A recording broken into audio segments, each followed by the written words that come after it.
Hey guys, today I'll show you how to fix R6 not launching on Steam. First, go ahead and go to your Windows search and type check for updates.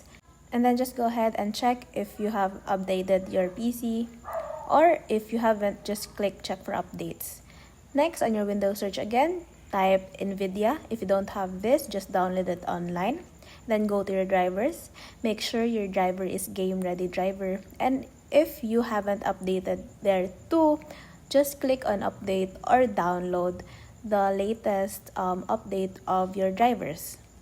Next thing you can do, if it doesn't work, just go to your Steam and right click your game. Click on your properties, click on your installed files, and click on the verify integrity of game files. And then try to launch the game again. Now, if it still doesn't work, you can update your game settings by going to your documents and then clicking my games folder, and then click on the Rainbow Six Siege folder and find the game settings in the folder.